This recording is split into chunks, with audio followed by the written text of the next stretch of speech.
estão a ouvir. Boa tarde.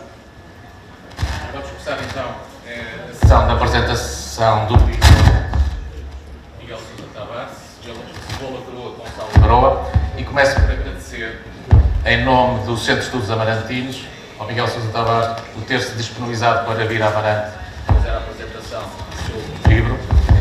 Agradecer naturalmente à editora, ao grupo do autor e na pessoa do António Lobato Faria, editor do autor e da Berta Lopes, a forma como nos trataram e a disponibilidade que tiveram para cá.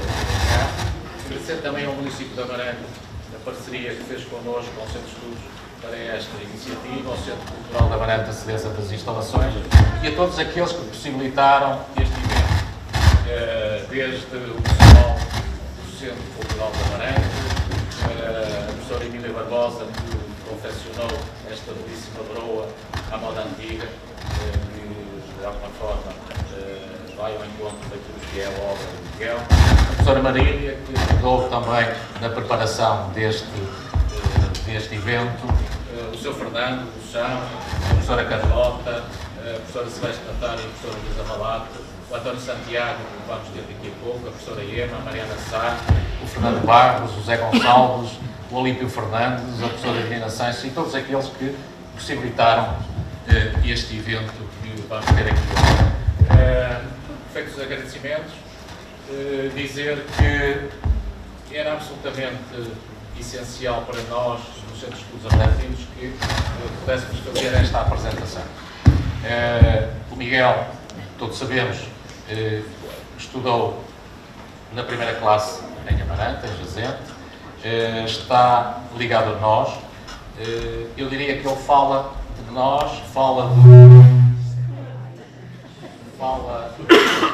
da nossa terra, fala dos locais que nós conhecemos e, portanto, era absolutamente essencial podermos todos conhecer que ele também é um dos nossos. Conhecemos da televisão, conhecemos das suas obras, que são muitas, 16, mais de 1 milhão de livros publicados, editados e vendidos e, portanto, efetivamente, é alguém que eu permitir-me a dizer que é um dos nossos e que, sendo um dos nossos, naturalmente que honrou-nos também com um dos 16 capítulos desta obra. O primeiro capítulo é dedicado à Amarante e à sua vivência no Carvalhal, em Jazente, com os amigos, e portanto vamos falar sobre isso, vamos falar sobre o Miguel, vamos falar sobre Jazente, sobre os colegas de escola do Miguel, sobre aquilo que era o Portugal dos anos 50 e 60, sobre as expectativas que toda uma geração teve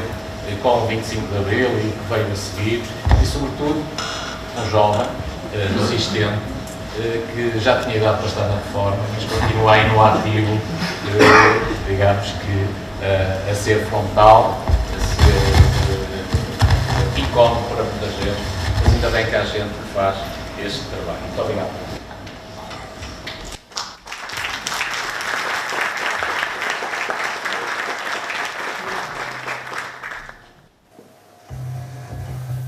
Feita esta introdução, este agradecimento, eu diria que tudo começou em 25 de junho de 1950.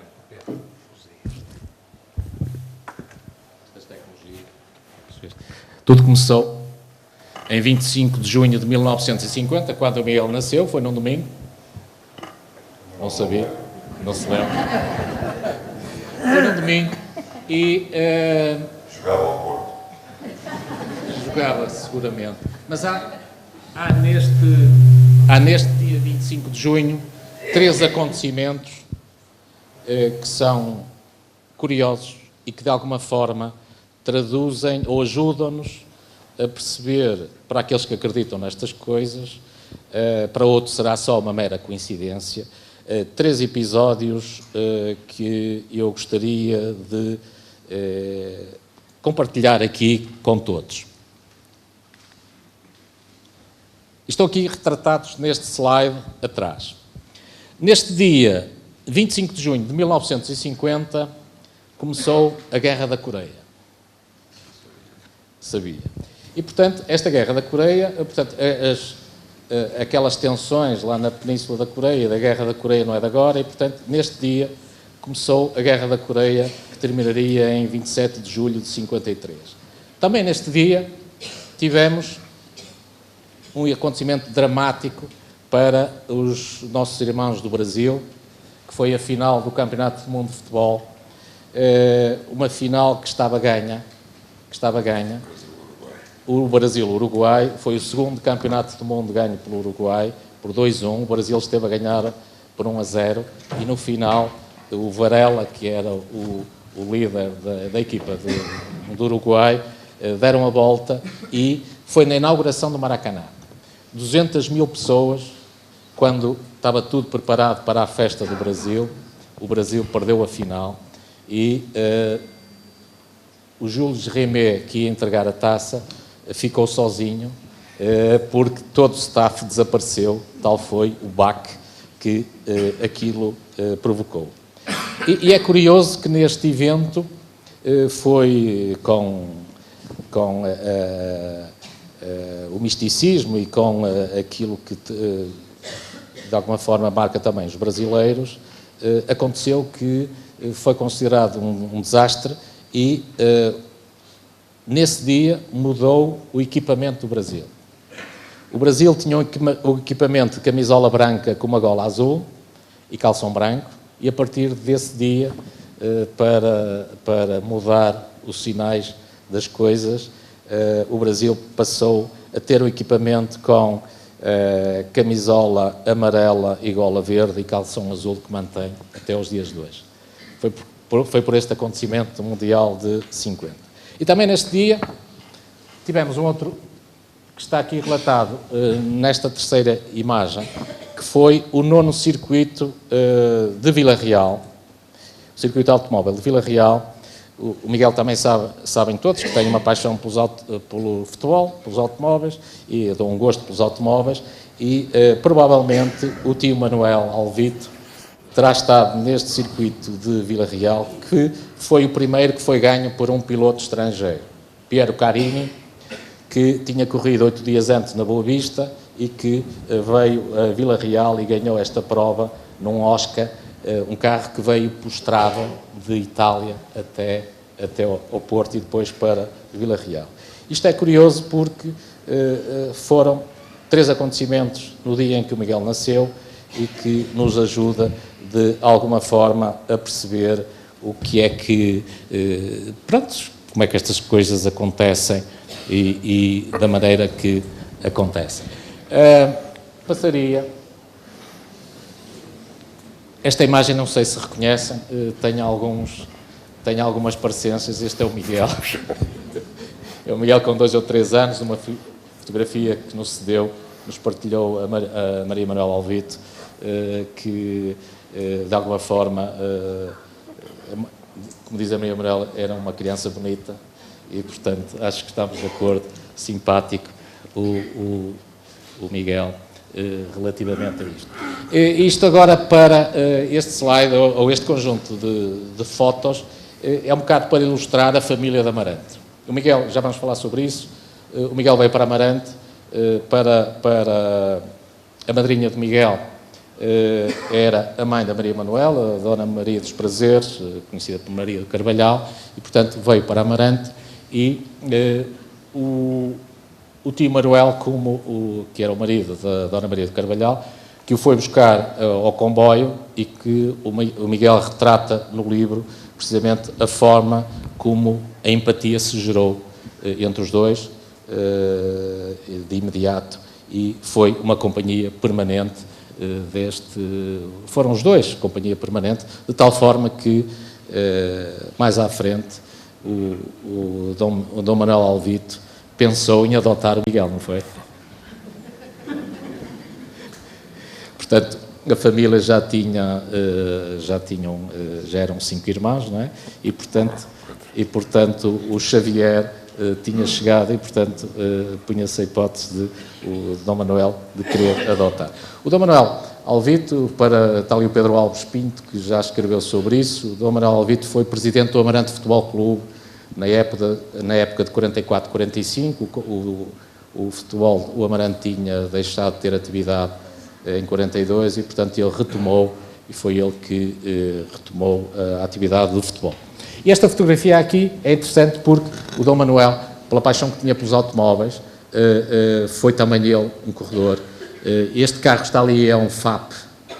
Para aqueles que não sabem, o FAP foi uma marca portuguesa nos anos 50 que o Fernando Palhinhas, era um piloto e mecânico do Porto, adaptando alguns carros a partir dos Fiat e do Adler, fez o FAP, Fiat Adler Palhinhas, deu FAP.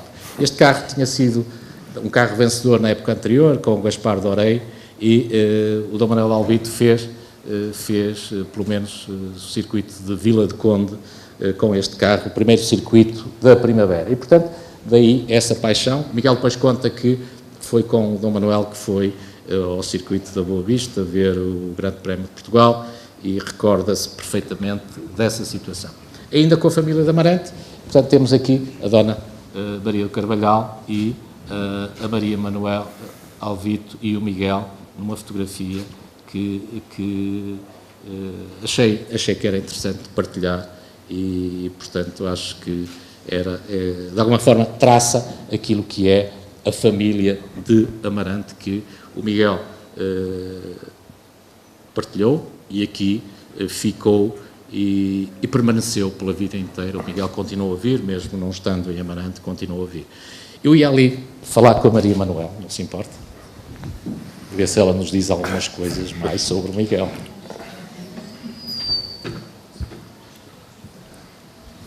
Não demasiadas. Olá, Maria Manuel. Olá, Pedro. Muito obrigado. Muito obrigado por estar connosco. Muito obrigado por nos ter cedido estas imagens e esse saber. O Miguel passou a ser um irmão. Passou completamente.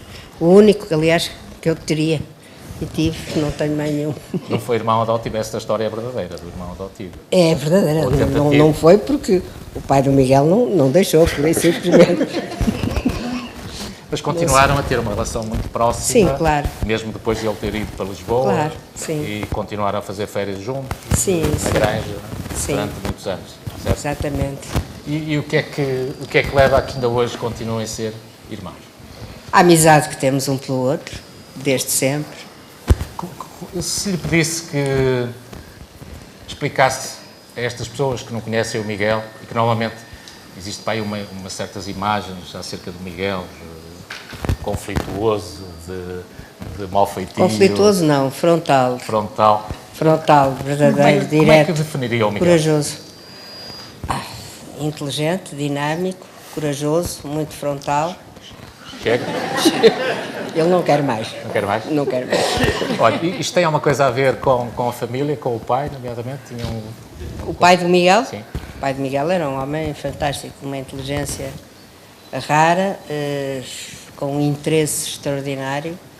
O ouvi-lo falar era um deleite para o espírito, era um homem extraordinário. Assim como a mãe, portanto, ele tem bem a quem sair, não é?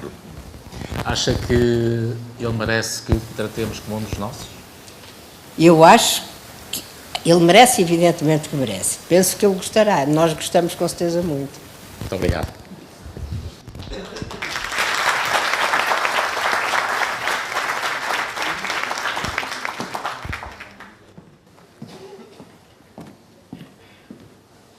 Miguel, quer comentar? Eu não percebi o que é que ele merecia. É? Merecia o quê? Ser um dos nossos, ser considerado e reconhecido como um dos nossos. Espero que sim. Espero que sim.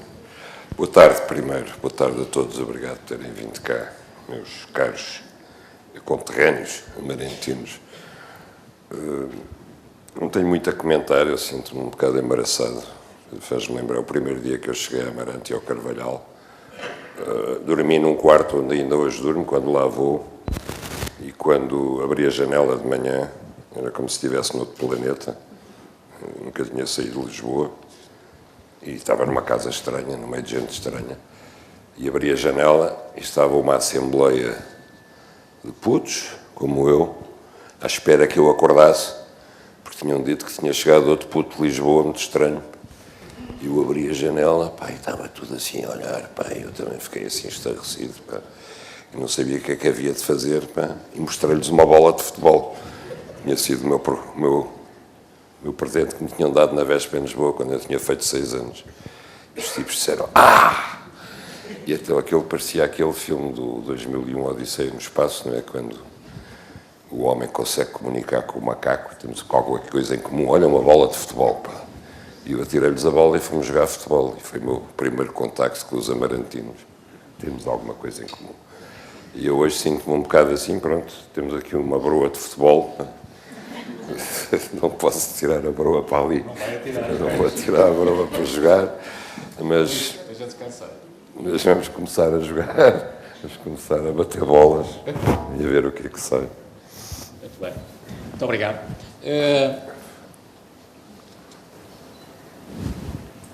Esta é a escola jazente. Foi aqui que o Miguel andou, que, diria, assentou praça, em 56. Miguel Gonçalo Andressen de Sousa Tavares, nascido em 25 do mês de junho de 1950, na freguesia de Santo Ildefonso, Concelho do Porto, Distrito do Porto, residente no lugar do Carvalhal, freguesia de Jazente, Concelho de Amarante, filho de Francisco José de Sousa Tavares e Dona Sofia de Melo Breiner Andressen. É seu encarregado de educação Dom Manuel Alvito, casado, proprietário, residente no Carvalhal, Jazente. Posso dizer-lhe que teve 140 presenças nesse ano, foi muito assíduo, não faltou nenhuma vez, teve um bom comportamento e passou de classe no dia 9 de julho. Parabéns. Obrigado. Nós, com a ajuda de algumas pessoas, conseguimos identificar os colegas de turma, era uma turma mista.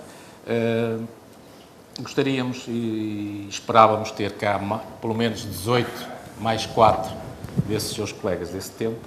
Temos ali o Alípio, que é uma figura que passou a ser uma figura pública, famoso, com este livro, não é? Portanto, o Alípio. Eu pedi ao Alípio que se levantasse. Este senhor, foi esse senhor que levou com a pedra e que depois conseguiu que não fosse muito grave, e a professora Constança, que nós pensámos que estaria hoje connosco.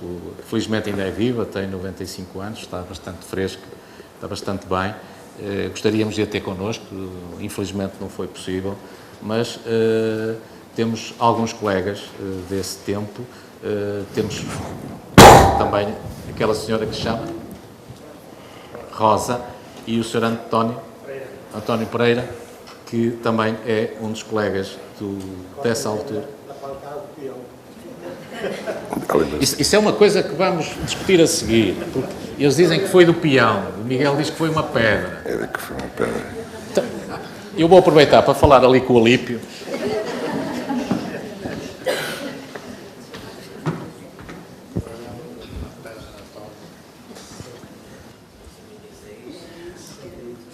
Vou aproveitar para falar aqui com o Alípio. O Alípio andava na 3ª classe, quando o Miguel chegou, em 56. E, portanto, Alípio, conhece aquele senhor? Conheço.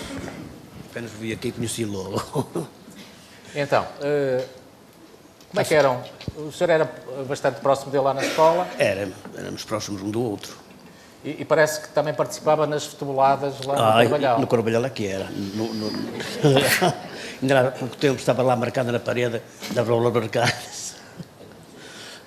E o senhor também era daqueles que ia todas as tardes até ser noite jogar para o Carvalhal? Ia para lá, eu e mais meus colegas. Com o Miguelzinho, não é? Miguelzinho era a forma como o tratavam na era o ocasião. Miguelzinho, sim senhor. Olha, e lembra-se mais alguma coisa desse tempo? Dessas histórias? Lembro de... Não se lembra? Não me lembro. Olha, e aquele episódio que o Miguel retrata no livro? Não foi com paralelo. Não foi com paralelo, nem com uma pedra? Foi então. peão. Um peão. Vi que terrais. Mas doeu. É? Doeu na mesma. Não. Como? Doeu. Não me lembro agora. Eu sei. Mas era um peão de casear onde se bico terrais. Tinha muita baraça. E então veio quem deitava os peões fora. O Miguelzinho lançou, puxou o braço e ele deu agarrado até-me na testa. Isso que me sangrou.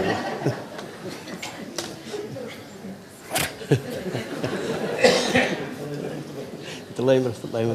Estava a encostar assim bem para Bem foi. Meninos, tudo lá para dentro. Acabou a brincadeira. Já estava a sangrar. Acabou a brincadeira, tudo lá para dentro. Muito bem. Pronto. Bem, eu estou em desvantagem porque eu não reconheço ninguém, não é? Mas eles reconhecem-me todos. E isto acontece-me sempre. Não é? Pessoas que eu não vejo antes chegam ao pé de mim e dizem: tu não me estás a ver quem eu sou, pá. Pois, há dias aconteceu-me uma fantástica, apareceu uma senhora ao pé de mim e diz assim: tu não estás a ver quem eu sou.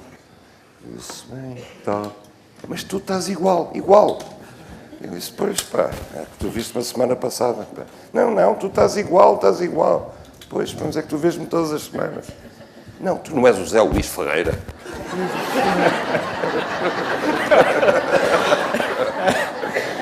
Essa foi extraordinária. Mas pronto. Mas é uma desvantagem, pronto, eu peço desculpa aos meus colegas, porque eu, de facto, não os reconheço, não é? Passaram muitos anos, não é? Mas pronto. Mas eu acho que foi uma pedra e que não foi sem querer, foi de propósito ao Olímpio. Não foi uma vingança qualquer. E nós... Pois. Lá dentro juntámos todos no meio. E depois aquele que tirava o peão fora. Lá naquela altura, o peão, a baraça era comprida, a lançar o peão arrastos. Então porquê que a Dona Constança me foi dar umas reguadas? Afinal foi injusto.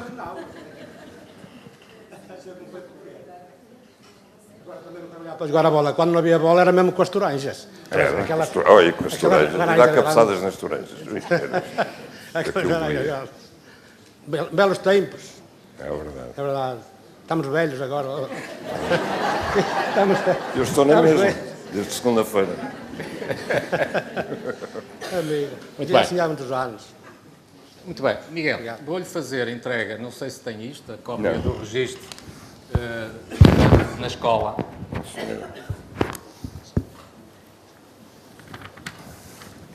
Não tenho, não, senhor.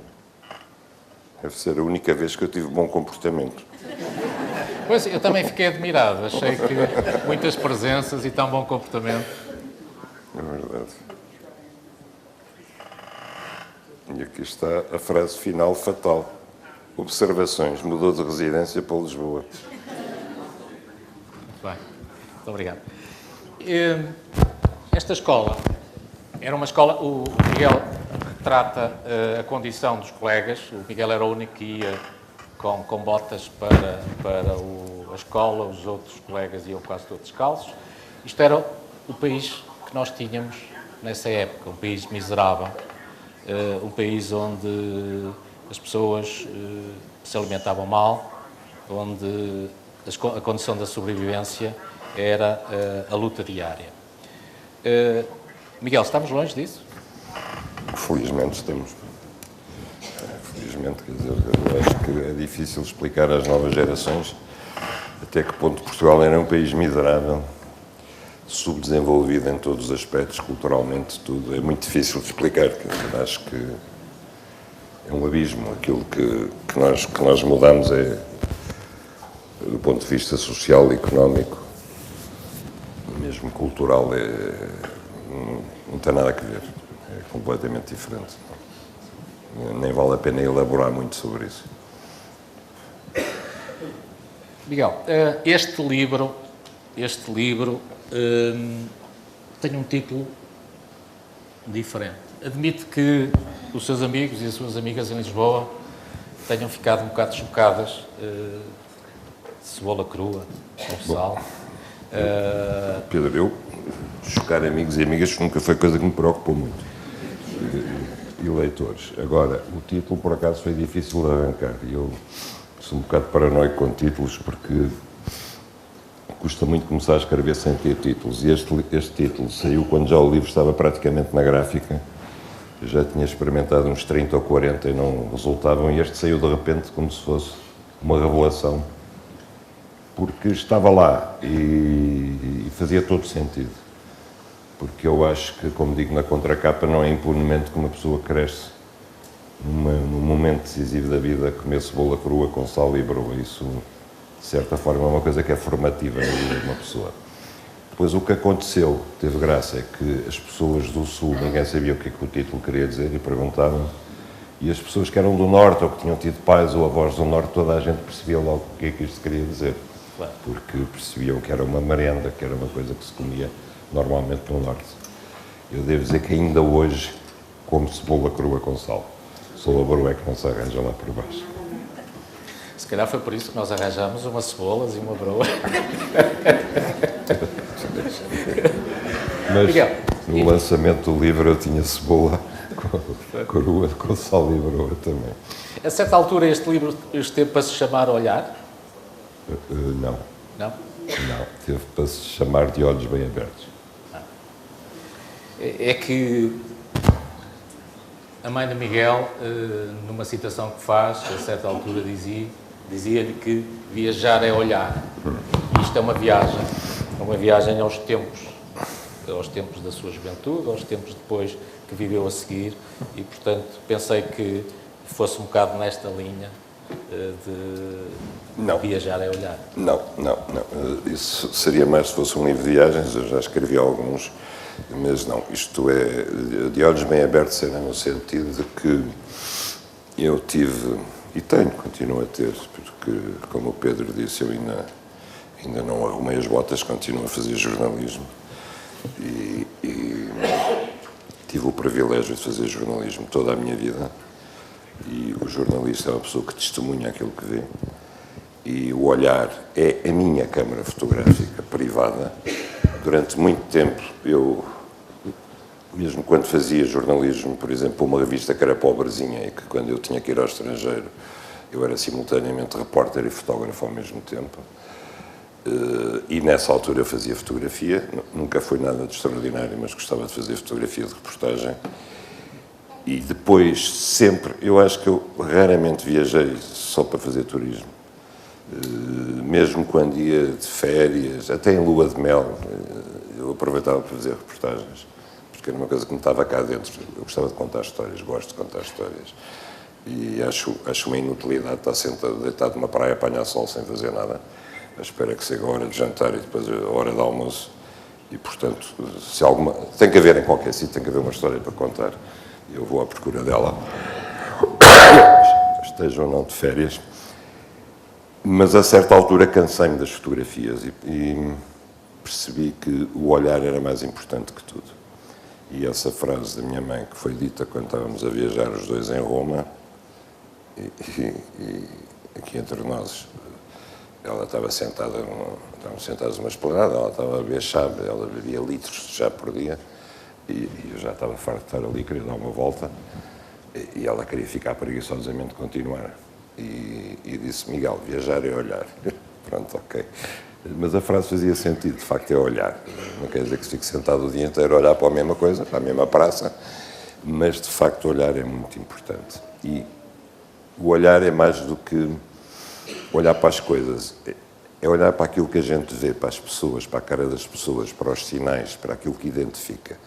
Esse olhar eu apurei-o muito enquanto jornalista e utilizo muito também enquanto escritor, que é ser capaz de ver os sinais que se calhar o comum das pessoas não está treinado para ver, assim como um médico, por exemplo, é capaz de olhar para a nossa cara e ver se nós estamos doentes ou não estamos doentes. Como um agricultor olha para uma árvore e vê se ela está doente ou não está doente. Vê se é a altura de fazer ou não fazer uma sementeira.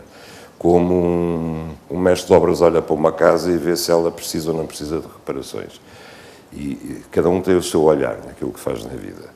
E eu tenho a presunção de ter um olhar jornalístico de escrita que me dá os sinais das coisas que eu recolho para mim, que já não preciso de máquina fotográfica, que já não preciso sequer de bloco de notas, porque as coisas ficam registradas aqui e aqui, e quando eu precisar, eu escrevo sobre elas.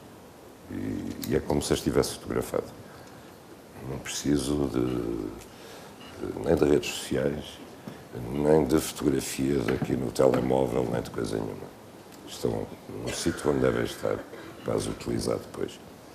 O Miguel, neste livro de 16 capítulos, dedica, como já disse, um capítulo a Amarante e depois é o reencontro com a grande cidade, com Lisboa, de onde tinha vindo, no Colégio São João de Brito, onde a experiência foi outro choque, em sentido mau. Ainda pior. E, portanto, ainda pior não, porque este foi bom. Este foi bom. E, portanto, o Miguel depois faz direito e vive aquilo que foi o final do Estado Novo, aquilo que foi o grande anseio da revolução, da mudança, da liberdade. A palavra liberdade está escrita várias vezes no livro e é em torno da palavra liberdade que o Miguel anda muito. Em casa, o ambiente era de oposição ao regime, de luta, o pai várias vezes preso, perseguido pela PIDE. Por causa do Miguel passava aquilo que era a intelectualidade do tempo, não só portuguesa, mas também estrangeira. Como é que era esse ambiente em casa? Era desafiador, era desagregador ao mesmo tempo, para uma pessoa que era criança, porque todas as crianças precisam de uma ordem, gostam de uma ordem, e nesse sentido aquela casa era uma desordem. Lembro quando o meu pai morreu, o Manuel Alegre, que era muito amigo dele e da minha mãe, escreveu uma coisa muito bonita, em que terminava dizendo: espero que o Francisco continue lá em cima a desorganizar a ordem estabelecida das coisas. E era um bocado isso, quer dizer, o meu pai era um estabilizador da ordem das coisas. Ele, por exemplo, ele tinha um complexo que eu chamava o complexo de Lavradio. Os Lavradios eram os aristocratas do século XVIII que se tornavam célebres para andar sempre à pancada com a polícia. O meu pai não podia ver uma farda, era uma coisa que o punha fora dele, não sei porquê. Não podia ver uma farda.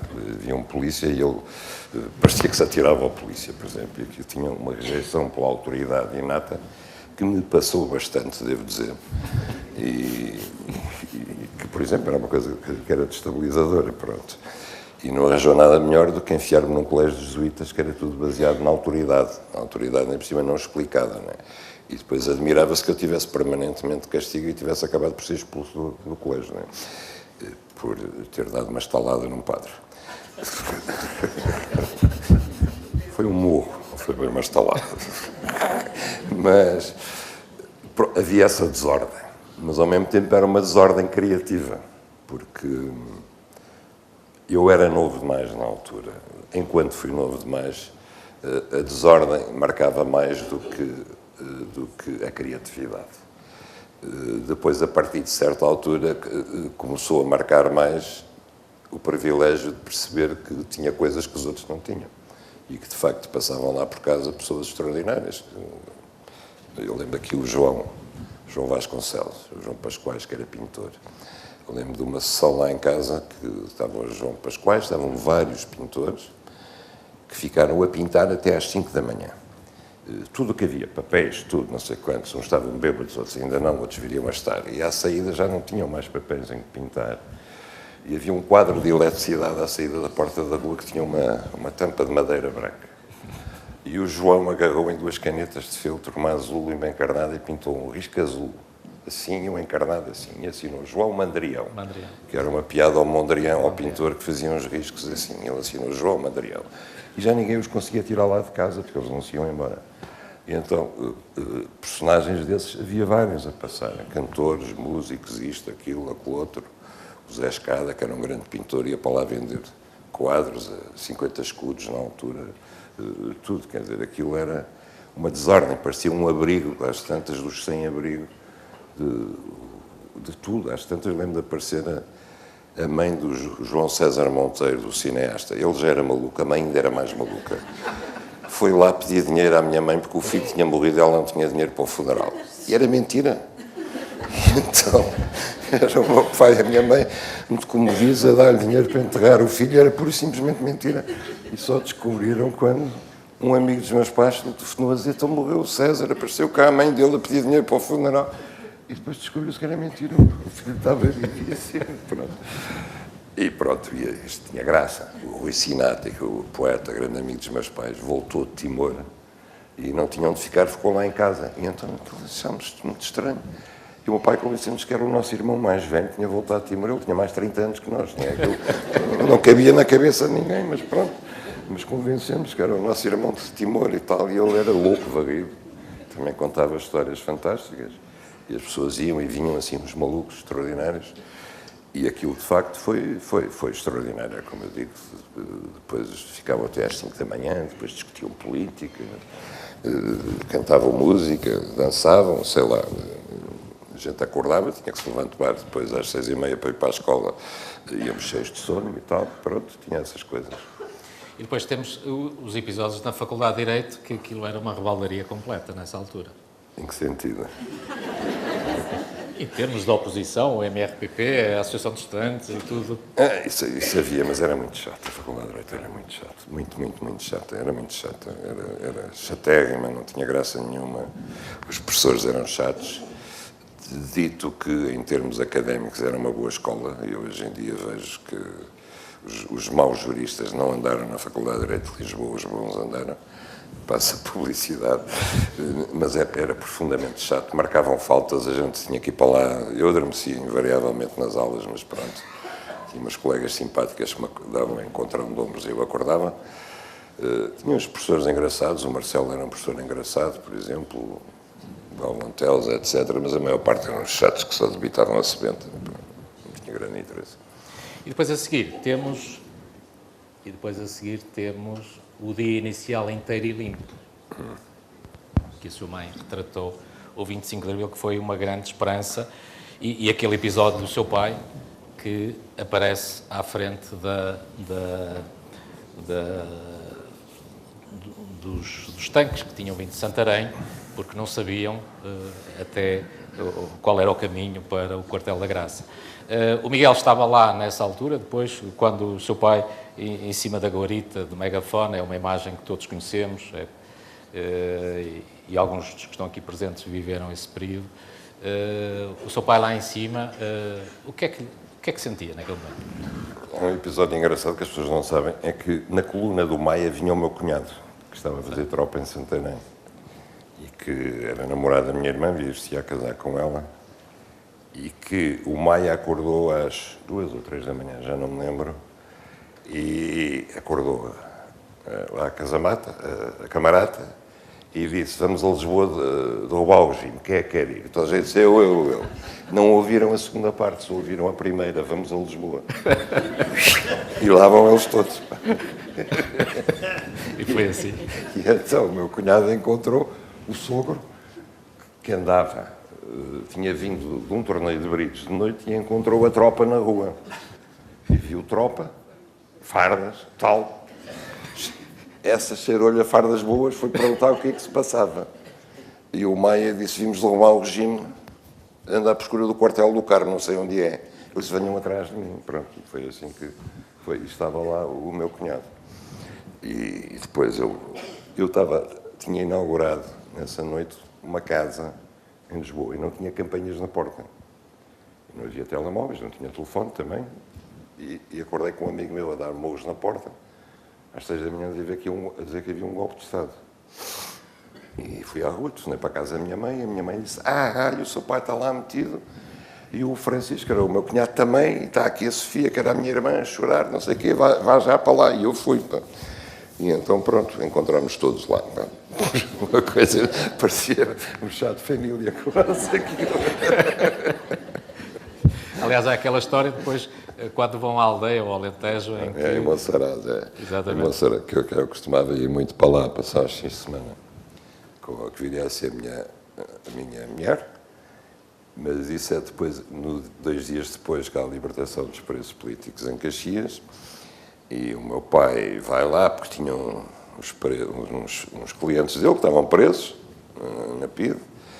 Eu estava a estagiar, não tinha acabado o curso, mas estava a estagiar já com o meu pai. Fui com ele. A minha mãe, que era presidente da Comissão de Socorro aos Presos Políticos, foi nessa condição. E aparecemos os 3 na televisão, a libertar os presos políticos. E então cheguei lá a Monsaraz, passar um fim de semana a seguir, e lá uma senhora disse assim: eu já percebi que isto é coisa boa. Está lá a sua família toda metida.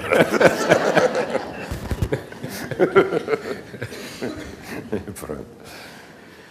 Mas, para mim, até hoje, e eu tenho, enfim, fica um bocado mal dizer isto, porque eu tenho 3 filhos, mas foi o dia mais feliz da minha vida, foi o 25 de Abril. E se calhar não vou viver outro assim. Foi de facto, foi fantástico. Fantástico. E eu guardo ainda em minha casa 2 cápsulas de G3 disparadas para o ar do Carmo, a certa altura, para acalmar a multidão ou para o entusiasmo dos soldados, que eu apanhei e guardo comigo como recordação desse dia, porque foi fantástico mesmo. Nesse dia eu ia ser testemunha de um colega meu da Faculdade de Direito, que ia ser julgado no Tribunal Plenário. Eu ia ser testemunha, já não houve julgamento, não é? E pronto, e tudo. Percebi que ia mudar tudo. O país ia dar uma volta completa e foi incrível. Depois, a seguir, teve responsabilidades, foi colocado na Comissão de Extinção da PIDE e percebeu que, afinal, as coisas não estavam no bom caminho. Foi. A seguir foi... É curioso porque num espaço de meses, 6 meses, eu estive várias vezes na cadeia de Caxias.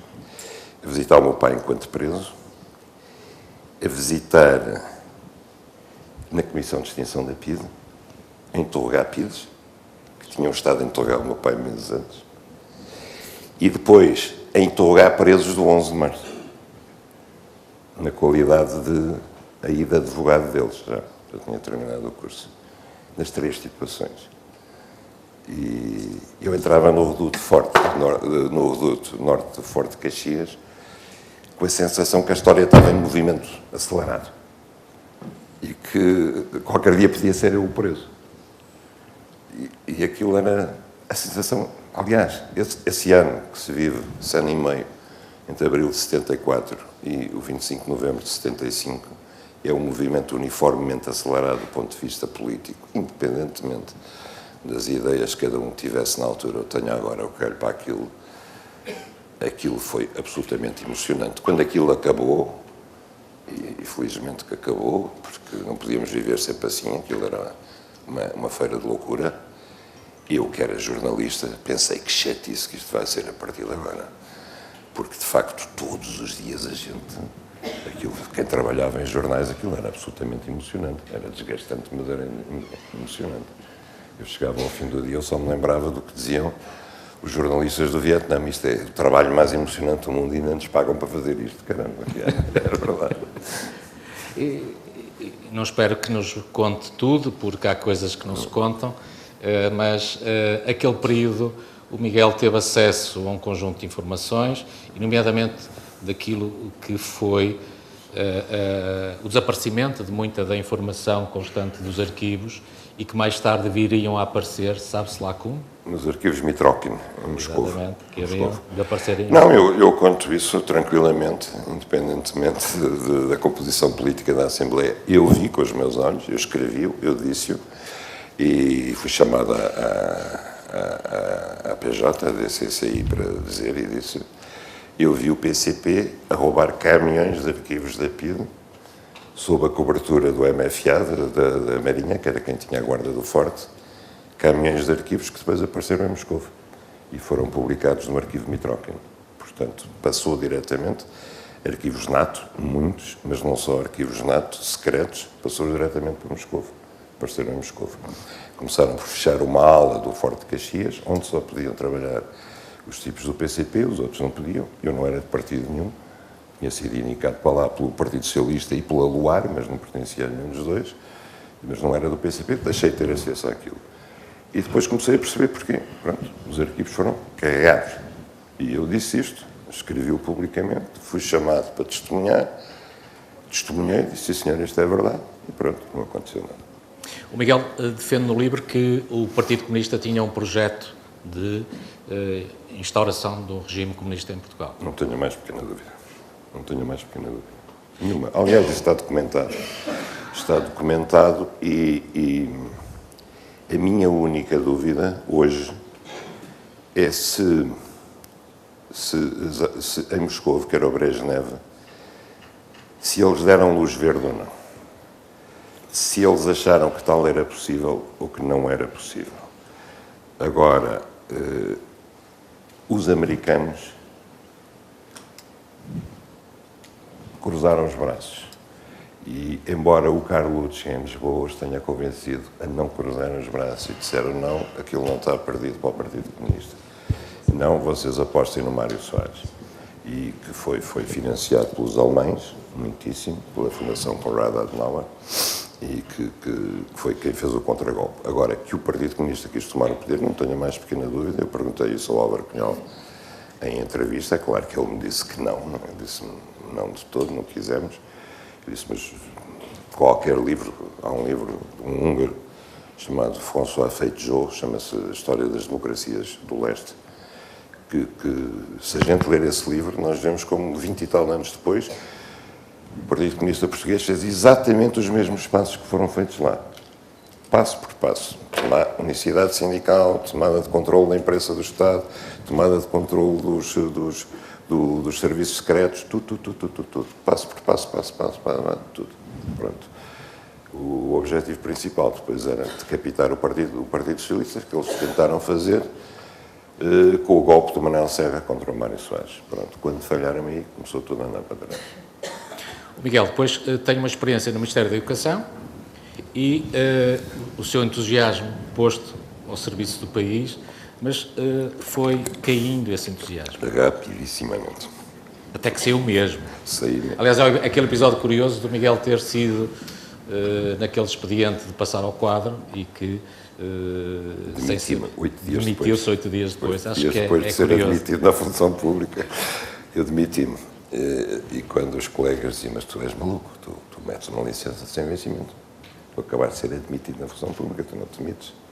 Metes uma licença sem vencimento, podes sempre voltar. Isso, mas é que eu nunca mais quero voltar. E para não ter a tentação, eu demito-me. E pronto, eu demiti-me. Era novo demais, eu tinha 24 anos ou 25 anos, eu não queria mesmo voltar. O Ministério da Educação é traumático, é o maior ministério do país, em número de funcionários, em número de verbas. É impossível de gerir e, sobretudo, houve uma coisa que eu chamava-lhe a lei do eterno retorno. Eu trabalhava diretamente no gabinete do ministro, como jurista, o que era muito bom em termos de conhecimento de como é que a máquina funcionava.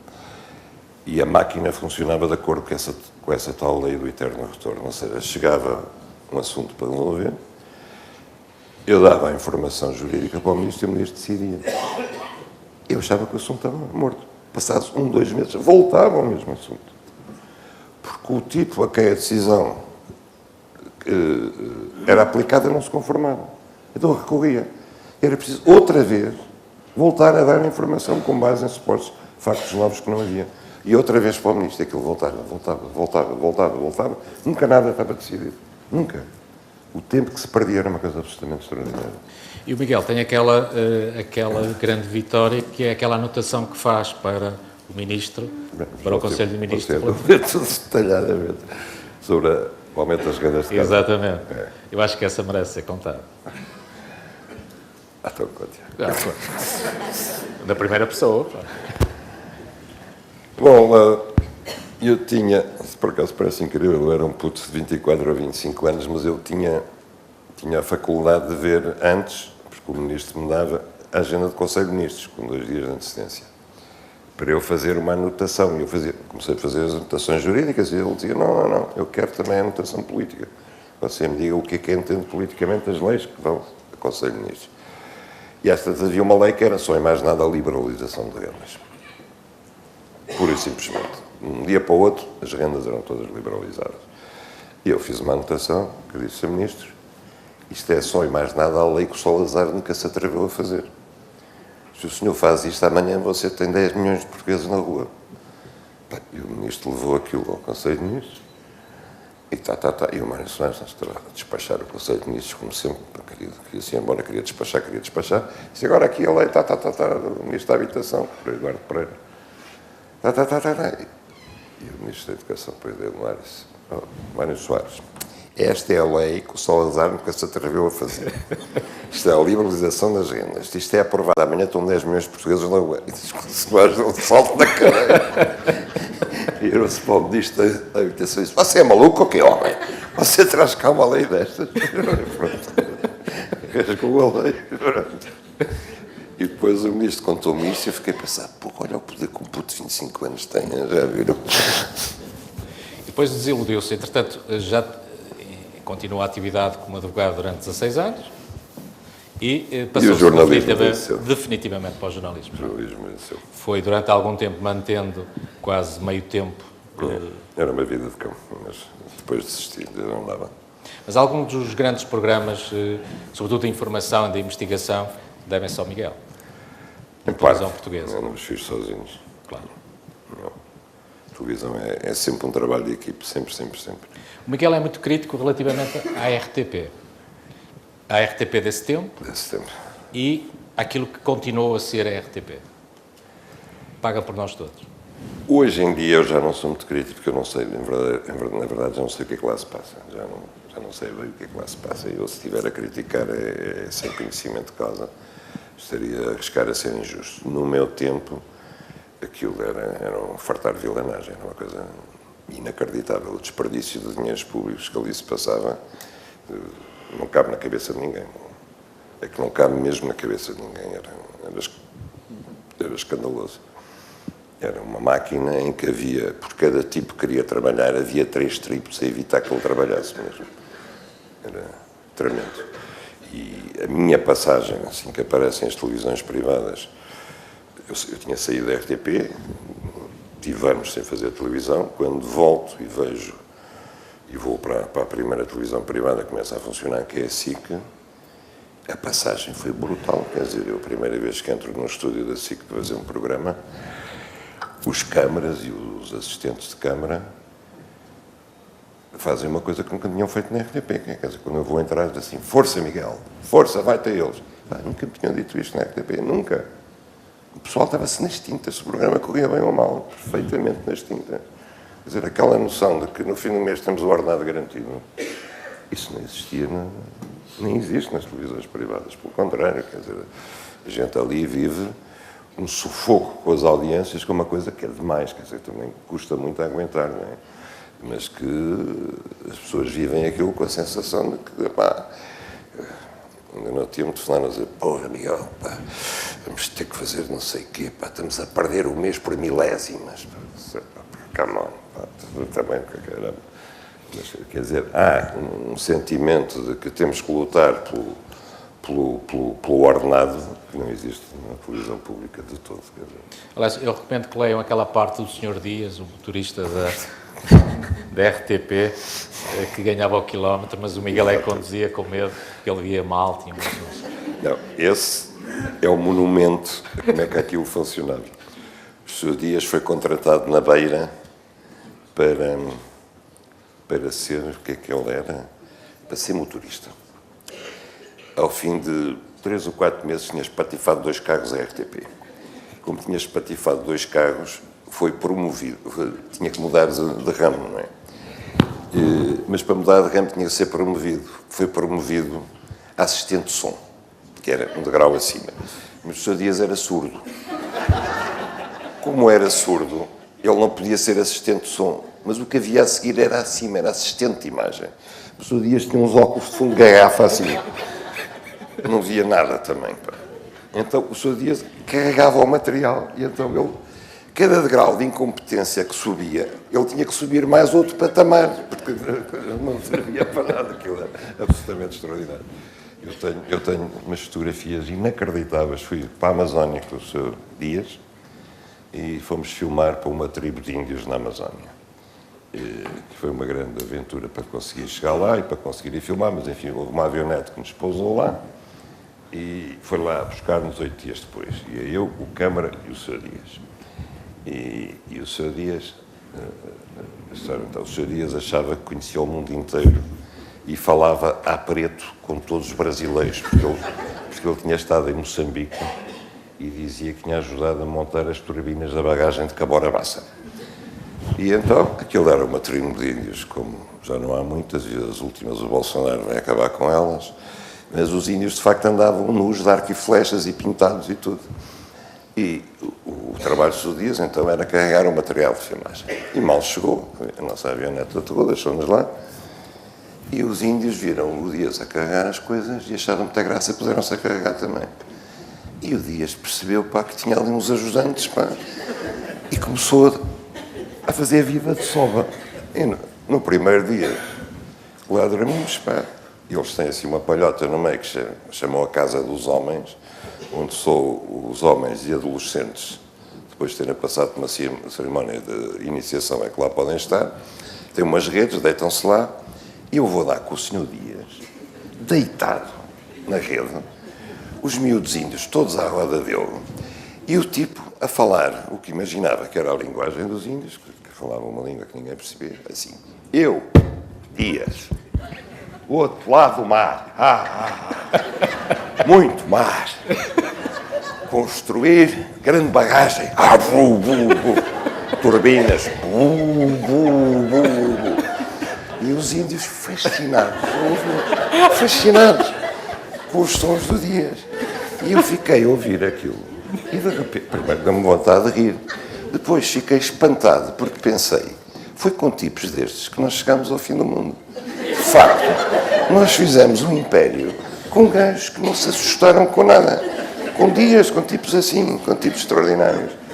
E ao 7º dia, foi que eu fiz as tais fotografias, eu tinha trocado o cocar do chefe por uma lanterna a pilhas. Não consegui, mas também fui malvado. Não expliquei ao chefe que aquilo era a pilhas, quando acabasse a pilha o gajo ia ficar sem. Entretanto, vim-me embora. E o Dias adorava o cocar, então pediu-me se eu tirava uma fotografia cá para o Chicrinho mesmo. E eu disse ao Dias, tem que ser, mas você ponha-se nu como aos gajos. E ele não se pôs nu, mas pôs-se com uma tanguinha assim, cor de pele, com um ar feroz, com o cocar, com os óculos de fundo de garrafa, com uma lança na mão. Pá, a fotografia é extraordinária, absolutamente extraordinária. Lá está. Grande Dias. Histórias do Dias eu tenho imensas. O Dias era contador de anedotas. Vou só contar uma do Dias que é genial. Que era, o Dias estava em Moçambique, estava a fazer um piquenique e de repente estava a comer umas coisas, umas latas de conserva, e vem um leão e começa a correr atrás dele, numa árvore muito grossa. E o leão começa a correr, e ele lá à volta da árvore disse: ó Dias, então, o leão não apanhou. Oh, Miguel, eu já levava 3 voltas de avanço.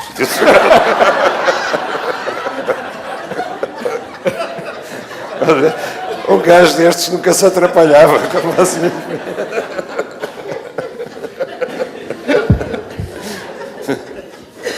Enfim. Muito bem.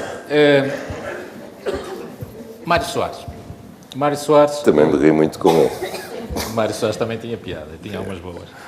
Mário Soares, para o Miguel, é a grande figura do século XX.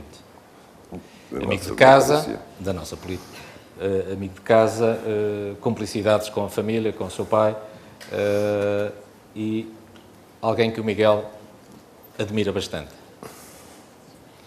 Como é que se relacionava com Mário Soares? De várias maneiras. Eu passei várias fases com ele. Boas, más, tudo. Uma vez numa entrevista em direto, ele não gostou de uma pergunta, deu-me um pontapé debaixo da mesa, aqui, e magoou-me. Eu não sei como é que me aguentei sem dizer ai, ou qualquer coisa, ou vai à merda, ou qualquer... Não, é que foi mesmo assim. Não gostou da pergunta, foi mesmo assim. Passámos variadíssimas fases e depois, curiosamente, no final da vida, no Algarve, eu costumo passar férias, costumava ao lado de casa dele, e quando a minha mãe era viva, eles visitavam-se muito nas férias e eu ia levar a minha mãe à casa dele e tal, não sei quantos, depois a minha mãe morreu e ele continuou a convidar-me para ir jantar à casa dele. E então, até eu lembro da última vez que ele me disse assim, telefonou-me, coitado, estava lá sozinho e tal, com a enfermeira, e disse-me assim, Miguel, venha cá jantar e tal. Mas tem que esperar, pá, que o João não esteja cá, que ele está um chato, dizia, o João é o filho, está um chato e tal.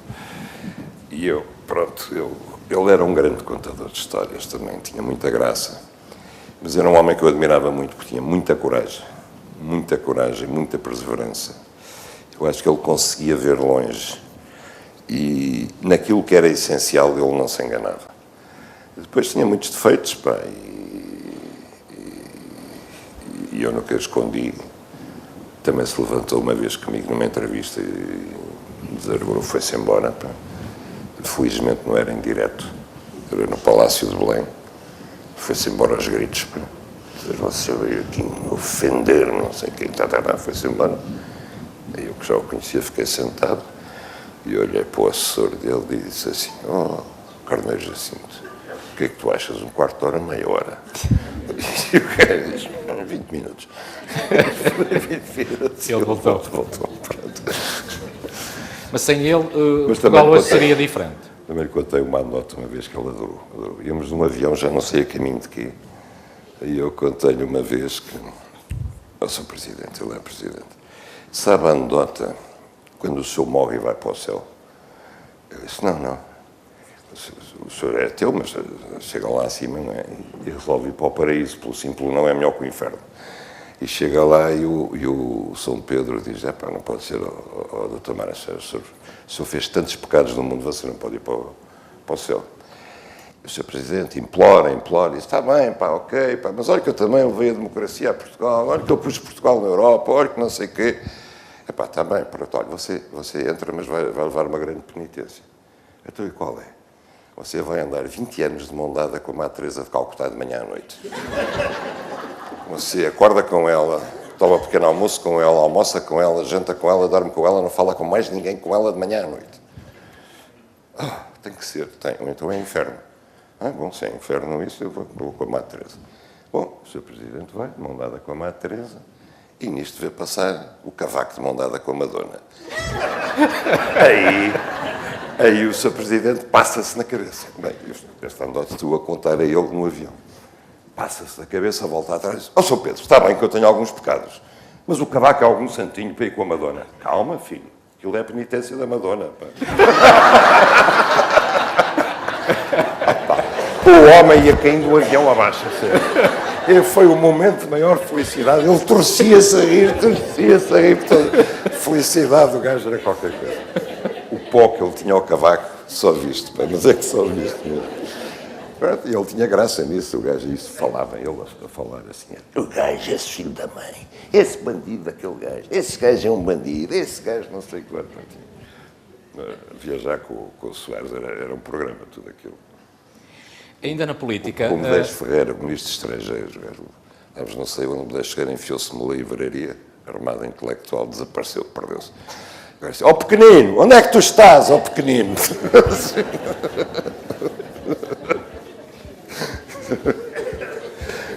Ainda na política, o Miguel no livro faz rasgadíssimos elogios ao António Guterres, como o homem mais bem preparado que conheceu na política em Portugal.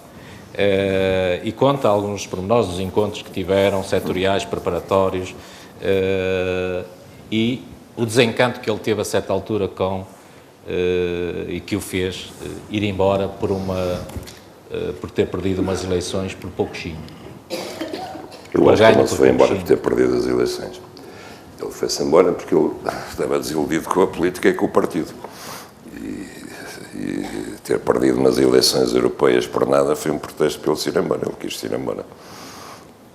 E ele sempre me dizia que quando eu sair daqui eu quero ir para uma coisa internacional, que não tenha nada a ver com política. E de facto foi o que ele foi fazer, não é?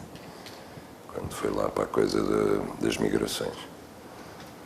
O Guterres era um tipo muitíssimo bem preparado, sem outra ambição, de facto, que não fosse o lado bom da política, e viu-se, nunca, não foi para nenhuma multinacional, não se quis meter em negócios, não se quis meter em coisa nenhuma.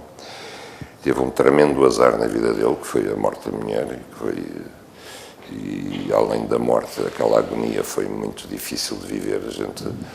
Eu na altura, convivia muito com ele, mesmo como amigo. Foi dos poucos amigos, digamos, que eu tive na política, porque é difícil, sendo jornalista, ser ao mesmo tempo amigo dos políticos. Eu já era amigo dele antes de ele ir para o governo e, portanto, aí houve um afastamento meu, mas depois retomámos quando morreu a mulher dele, porque ele, de certa forma, precisava de alguém com quem falar. E eu vivi, aquilo era muito doloroso, uma pessoa ser primeiro-ministro e de repente fica viúvo e tem 2 filhos para criar. E eu lembro dele olhar para o relógio e dizer, epá, Miguel, eu vou para casa porque há uma coisa que eu prometi solenemente aos meus filhos, eu às 8h30 estou em casa a fazer os trabalhos de casa com eles. Isto era muito difícil, não é? Isto não é fácil. E depois ter que ir lá fora a Bruxelas constantemente, as viagens de Estado, tudo isto, quer dizer, ter que deixar aquilo organizado, quer dizer, aquilo foi uma maga muito pesada e eu acho que ele nisso teve azar. E depois o Partido Socialista era um saco de gatos, não é? Os partidos são todos em geral, mas o Partido Socialista era um saco de gatos na altura. Na parte final, nos últimos capítulos, Miguel conta a ligação com Zeca Afonso em Lagos, o pescador, o homem que o ensinou, que o levou à pesca. Não o cantor. Não o cantor. O Zé Afonso, não é? Zé Afonso. Que iam à pesca da Lula. E aquelas horas que passavam juntos, quando iam para o mar, o Miguel ainda rapaz novo, e uma amizade que ainda dura, que se manteve até os dias de hoje. Eu diria que é comovente esse retrato que faz dessa ligação que ainda mantém até aos nossos dias. O que é que o levava a ir com ele? À pesca. Primeiro, o fascínio de um miúdo que tinha 11 anos, ele tinha o dobro, tinha 22, e o fascínio do mar e o fascínio da pesca, que ainda tenho hoje. E nós íamos à pesca à vela, e ele na altura nem sequer tinha barca motor. E depois, também devo muito à minha mãe, que teve a coragem de me deixar ir, porque ela tinha medo, não é? E às vezes estava mal o mar e ela deixava a mim na mesma. E passámos a noite inteira à pesca. E a mim fascinava-me como qualquer miúdo. Felizmente, eu acho que eu não teria ficado agarrado, mas felizmente não havia jogos eletrónicos, nem essas coisas.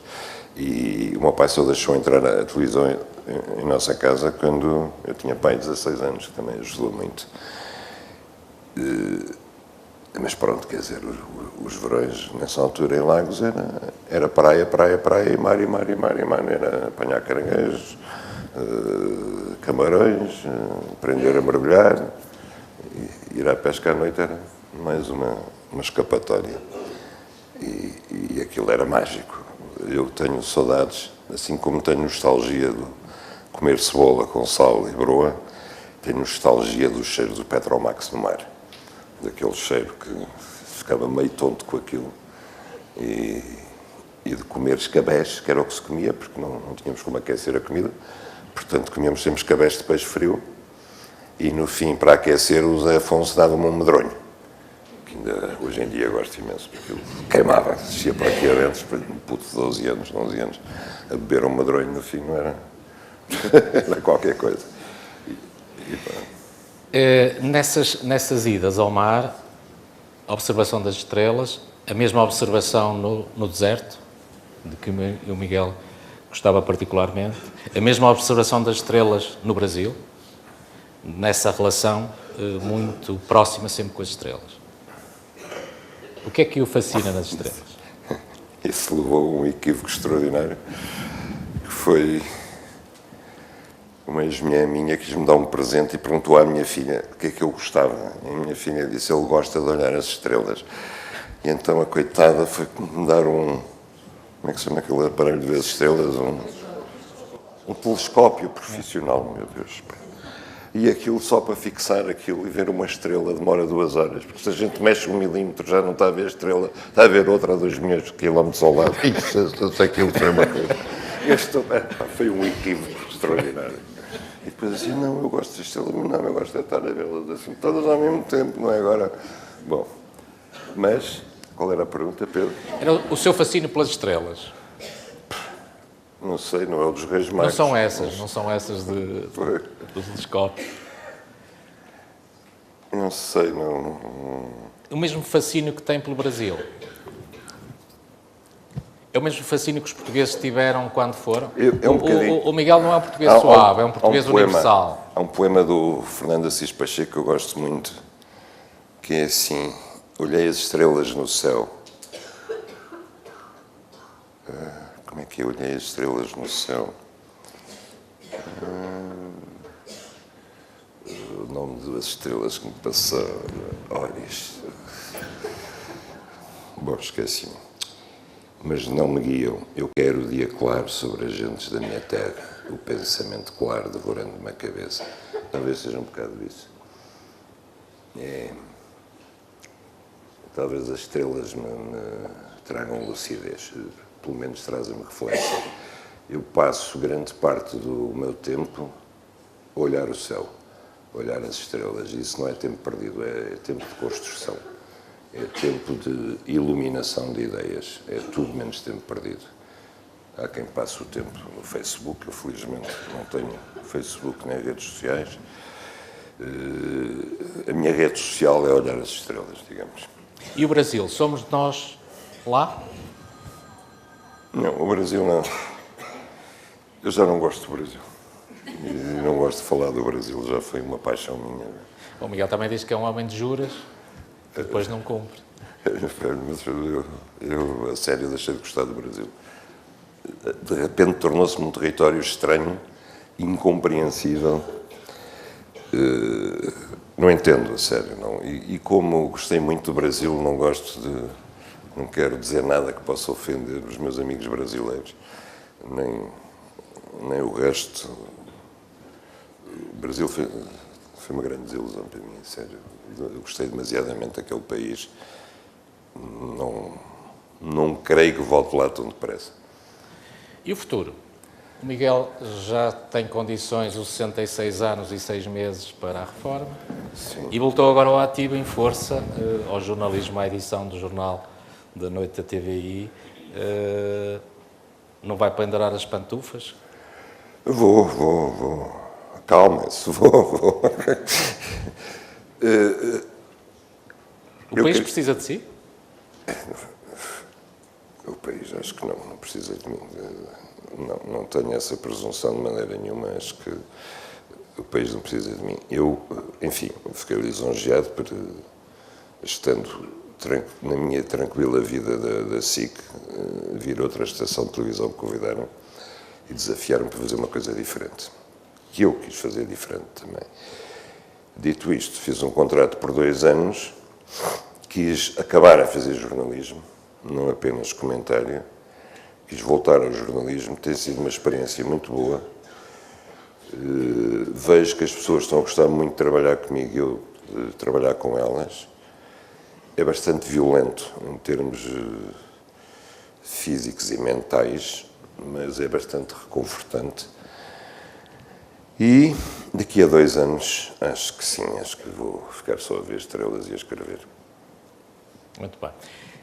Eu só tinha 30 minutos para esta conversa, creio que já ultrapassei 1 ou 2 minutos, não? Mas ainda há uma pergunta que tenho que lhe fazer, que é aquela sacramental e que o Miguel está à espera que eu lhe faça, não combinamos isto, mas ele está à espera. Aquela história do carapau. O carapau? A pergunta a Mané. Porquê que é que me chamava o carapau, Mané?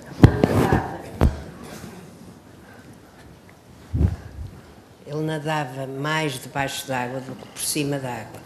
Na piscina, nadava por baixo d'água. E nadava assim, como os peixes. Como era comprido, fininho, o meu pai dizia assim, é um carapau, isto é um carapau. Carapau, foi ficando o carapau lá em casa, para nós. O Miguel conta no livro que foi a primeira vez que viu uma piscina, quando chegou ao Carvalhal, não é? Era um tanque da Rega. Com uma água quentíssima, não é? Isso não era. Mas nem por isso o Miguel deixava de se passar lá horas e horas. Era preciso mandá-lo sair, não era, Maria Manuel? Sim, passava, com certeza. Passava o dia todo. As crianças vão para dentro da água e depois por lá vão ficando, normalmente. Muito bem. Eu pedia ao Santiago, ao António, que esteve aqui a desenhá-lo, a fazer a sua caricatura. António, venha cá, explica aí. Muito silencioso. António Santiago, um dos melhores Muito bem. cartunistas portugueses, esteve aí. Sem se dar por nada. Muito obrigado. Muito obrigado. Parabéns.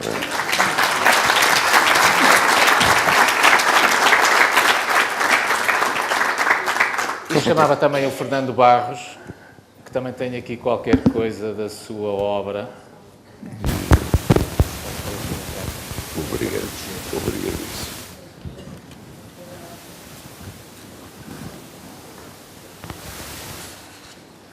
Vocês todos viram e ninguém me dizia nada.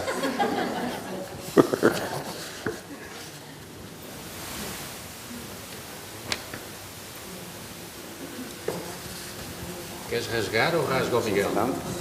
Viva. Fiz um olhar sobre o Miguel.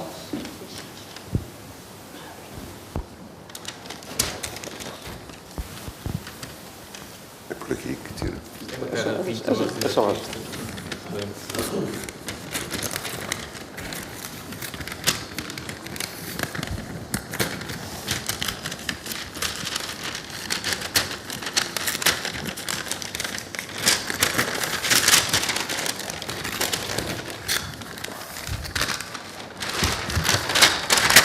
Olha lá. Ei, muito bem. Obrigado. Que giro, pá. Que giro.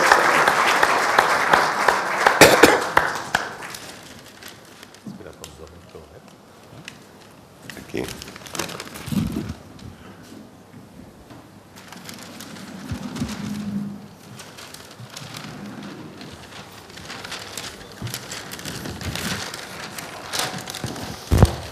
Estamos a aproximar-nos.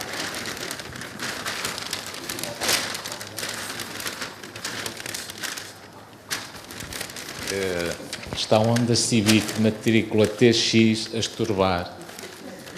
Se é de alguns dos presentes, pedia-se o favor de o retirar. Estamos a aproximar-nos do final dos 30 minutos que o Miguel me tinha concedido para esta conversa. Eu não concedi nada, nem desconcedi. Foi aberta. Deu-me 30 minutos. Desenrasque-se com 30 minutos. Foi. Mas eu comecei a contar mais tarde. Se algum dos senhores quiser fazer uma pergunta, posso dar tempo para 2 perguntas à assistência. Alguém quer fazer alguma pergunta? Pode. Ora bem, é muito rápido. Eu não li o livro, já ouvi opiniões desencontradas sobre o livro. Citei, nomeadamente, os Pascoais de Amarante. Houve logo alguém que me disse que o senhor tinha efetivamente entrado pela parte da ficção, porque coloca cá umas famílias que não pertencem na altura, por isso é perfeitamente irrisório. No caso concreto eram os Meireles, não estavam cá em Amarante, mas isso é absolutamente irrisório. Em relação ao livro, ouvi agora dizer muito bem de um colega meu do liceu, com quem estive aqui há pouco, e outra coisa que acontece, alguém pegou, porque agora é o seguinte, porque tinha colocado naquele maravilhoso texto, aquela crónica que se reuniu no Não Te Deixarei Morrer, David Crockett, vou levar o meu filho às Antas. E põe lá uma coisa gira, põe lá que efetivamente se lembra da sua avó, quando ia e que passavam no foguete na Ponta Luís. Eu devo dizer que a pessoa que colocou isso deve ser muito preciosista. Não sei se alguma vez o foguete passou pela Ponta Luís. Eu, por acaso, uma vez fui convidado para ser o presidente da Liga dos Amigos da Ponta Ana Maria Pia. Portanto, isso é absolutamente indiferente. Eu devo dizer que gostei muito daquele teu texto.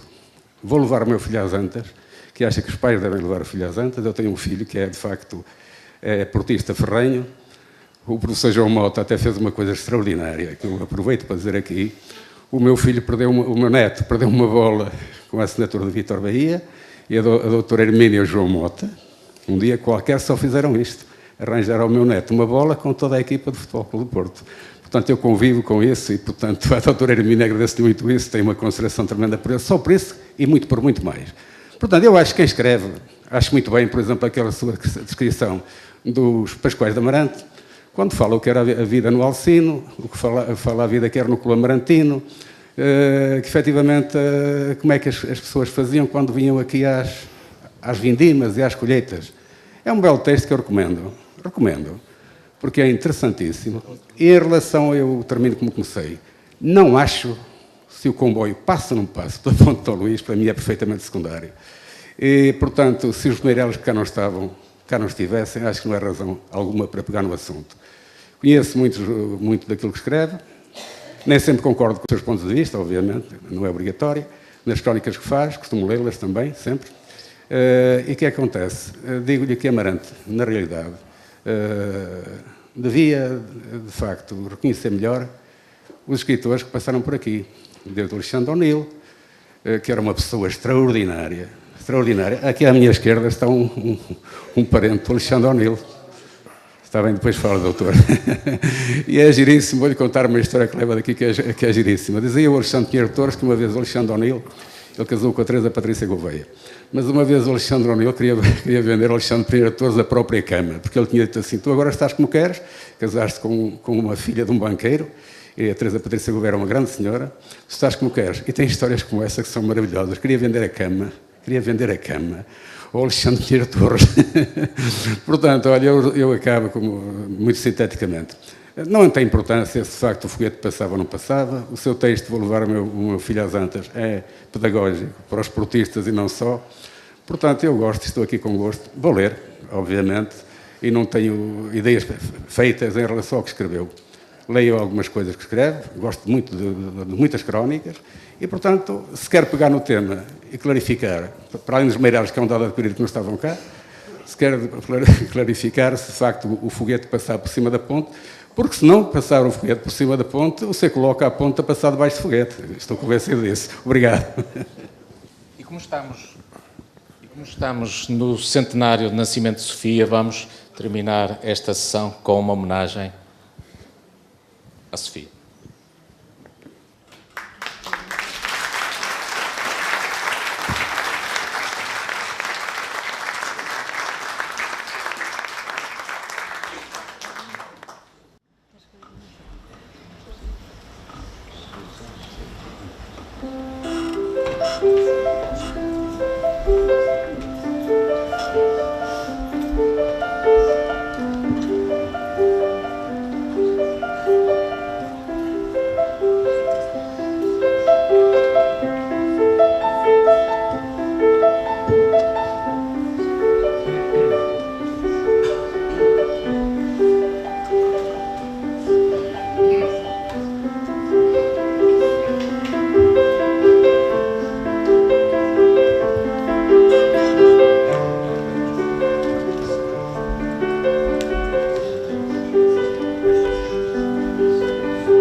coisa mais antiga de que me lembro é de um quarto em frente ao mar, dentro do qual estava, poisada em cima de uma mesa, uma maçã enorme e vermelha.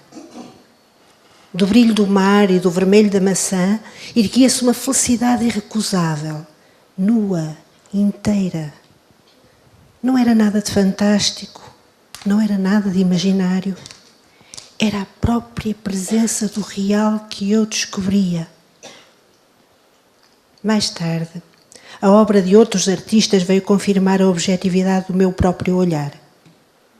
Em Homero, reconheci essa felicidade nua e inteira, esse esplendor da presença das coisas. E também a reconheci intensa, atenta, acesa na pintura de Amadeu de Sousa Cardoso. Dizer que a obra de arte faz parte da cultura é uma coisa um pouco escolar e artificial. A obra de arte faz parte do real e é destino, a realização, salvação e vida. Sempre a poesia foi para mim uma perseguição do real. Um poema foi sempre um círculo traçado à roda de uma coisa, um círculo onde o pássaro do real fica preso.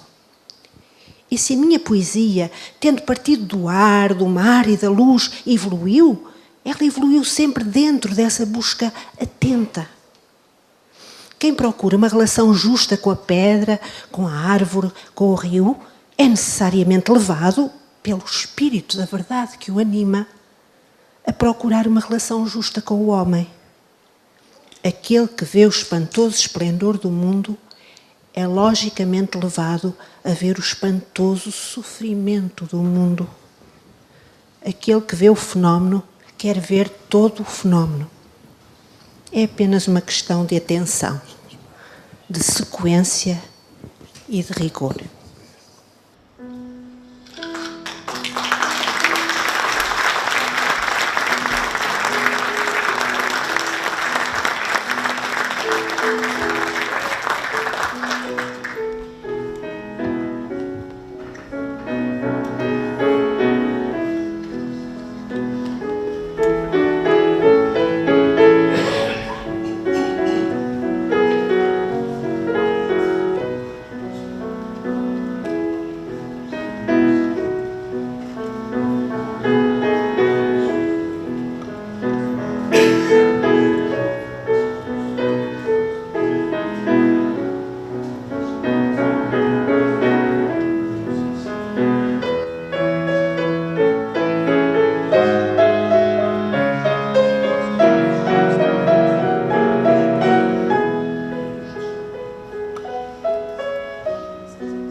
Pudesse eu não ter laços nem limites, ó vida de mil faces transbordantes, para poder responder aos teus convites, suspensos na surpresa dos instantes.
Teixeira de Pascoais, a Sofia.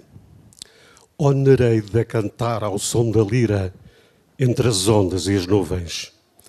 Através dos teus versos o amor palpita e todos os reflexos do sol nas vagas em que fulgura a origem mítica da vida.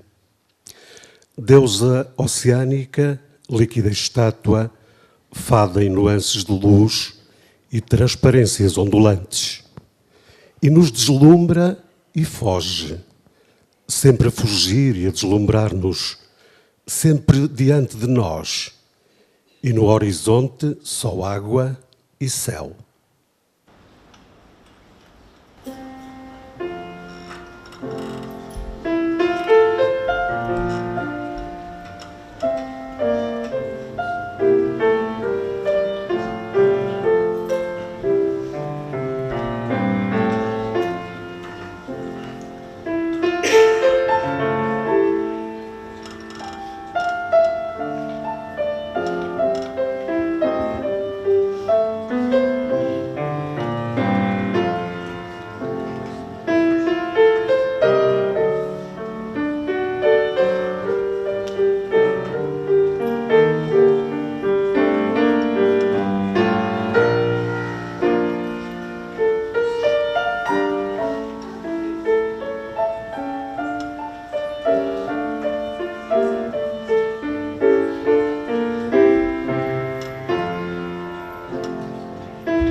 Tudo me é uma dança em que procuro a posição ideal. Seguindo o fio de um sonhar obscuro, onde invento o real. À minha volta sinto naufragar tantos gestos perdidos, mas a alma, dispersa nos sentidos, sobe os degraus do ar.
quando o meu corpo apodrecer e eu for morta, continuará o jardim, o céu e o mar.